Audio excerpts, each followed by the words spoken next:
Amém? Salmo 32. A bem-aventurança de quem recebe o perdão. Bem-aventurado aquele cuja transgressão é perdoada, cujo pecado é coberto. Bem-aventurado é aquele a quem o Senhor não atribuiu iniquidade e em cujo espírito não há engano. Enquanto calei os meus pecados, envelheceram os meus ossos pelos meus constantes gemidos todo dia. Porque a tua mão pesava dia e noite sobre mim, e o meu vigor secou como no calor do verão. Confessei-te o meu pecado e a minha iniquidade não mais ocultei. Eu disse, confessarei ao Senhor as minhas transgressões, e tu perdoaste a iniquidade do meu pecado. Sendo assim, todo que é piedoso te fará súplicas, em tempo de poder te encontrar. Com efeito, quando transbordarem suas águas, não o atingirão. Tu és o meu esconderijo. Tu me preservas da tribulação, e me cercas de alegres cantos de livramento. Eu o instruirei e ensinarei o caminho que deve seguir, e sob as minhas vistas lhe darei conselho. Não sejam como o cavalo ou a mula, que não têm entendimento, que são dominados com freios e cabrestos. Do contrário, não obedecem a você. Muitos são os sofrimentos do ímpio, mas o que confia no Senhor, a misericórdia o cercará. Alegre-se no Senhor e regozijem-se, ó justos, exultem todos vocês que são retos de coração. Amém? Glória a Deus.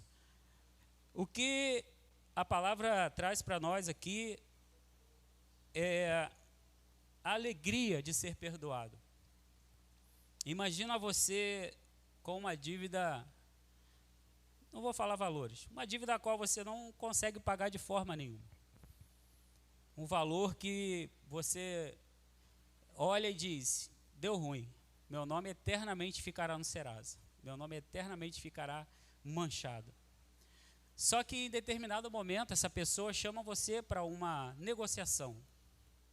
E essa pessoa normalmente, vamos dizer assim, os cartões de crédito fazem muito isso, começa a te oferecer, olha, você está me devendo 182 mil, mas você pode pagar 20 mil. E aí vai para outra negociação.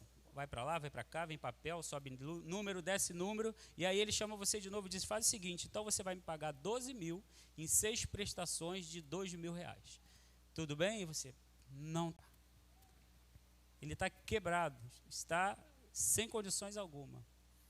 Chama e diz assim, sua dívida está perdoada.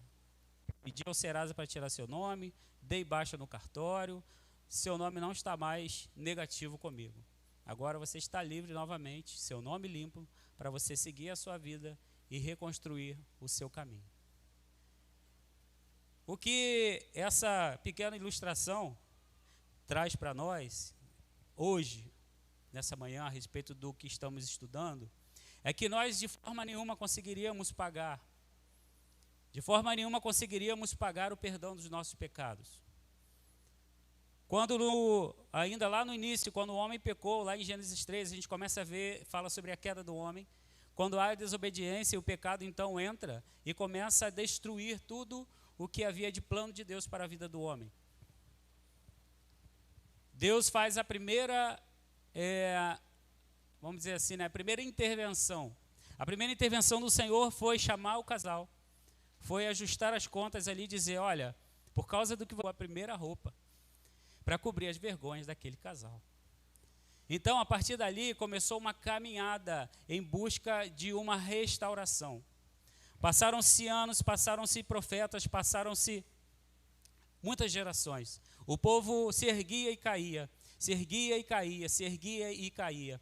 Até que quando chega no Novo Testamento, a palavra de Deus faz cumprir o que já estava escrito em outros livros, inclusive no livro profético de Isaías, que fala que o Senhor enviaria o seu Filho, o Cordeiro Santo, para curar, salvar e perdoar os nossos pecados. Esse sim é aquela última negociação que ele diz assim, olha, agora você não tem mais dívida comigo. Quando aceitamos o Senhor Jesus e nossos pecados são cobertos pelo sangue dele, nós estamos perdoados e rumo à salvação. Quando a gente fala sobre conversão, o que é conversão? É voltar-se 180 graus. Deus está ali e nós, através dos nossos pecados, nosso corpo pecaminoso e nossa natureza humana, a gente começa uma caminhada ao contrário, em caminho em direção à perdição. Mas quando a gente se converte, isso quer dizer que você se volta 180 graus e começa a caminhar novamente para Deus. Mas lembre-se que nesse caminho tem essa dívida. E aí começa a caminhada do cristão. Após aceitar o Senhor Jesus, vem um processo. Né? É a primeira lição que a gente fala no nosso discipulado. Entendendo o processo da salvação. É quando você se converte. Tudo que você aprender, a sua salvação. Mas vamos voltar lá naquela negociação. Agora aquele homem diz o seguinte para aquele ex-devedor. Diz assim, a partir de agora você está livre para reconstruir sua vida, mas existe ainda algo que você tem que fazer. Está aqui na cláusula do contrato. O que é? Não contrair mais dívidas que você não possa pagar. E aí ele sai dali com essa missão. Quando aceitamos o Senhor Jesus também acontece isso, queridos. Nosso pecado é perdoado, nós somos salvos, lavados e remidos pelo sangue. Amém? Só que aí existe um compromisso nosso de nos manter salvos. Essa é a caminhada. Essa caminhada de retorno até o Senhor. E aí a gente entrando aqui na lição, deixa eu ler só, porque aqui fala de ser perdoado os pecados. E o que é pecado? Pecado, a palavra derivada do latim é peccatum e derivado do verbo pecco, as viatum are.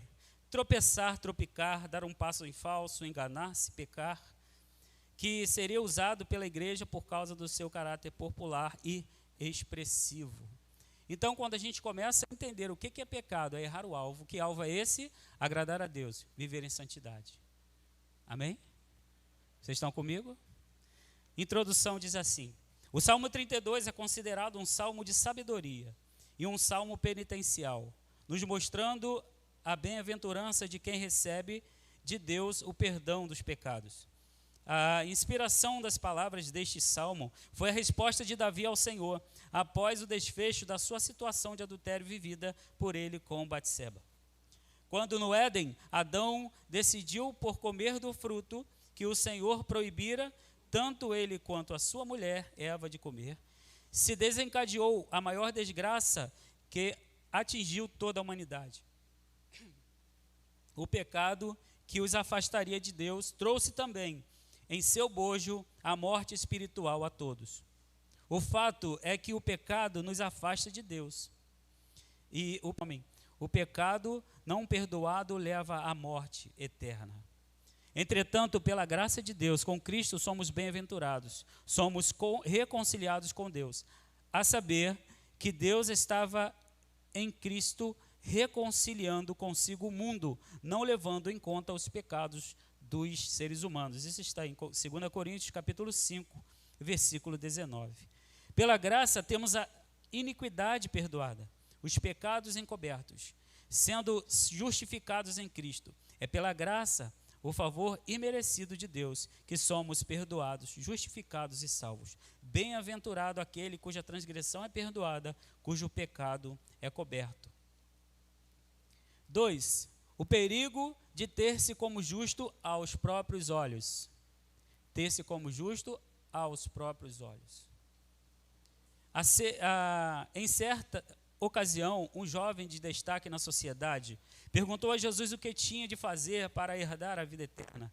Jesus lhe respondeu que uma coisa fundamental lhe faltava, e assim lhe ordenou que vendesse todos os seus bens, distribuísse o produto com os pobres e depois o seguisse. Aquele homem então se afastou triste, uma vez que era dono de grandes riquezas.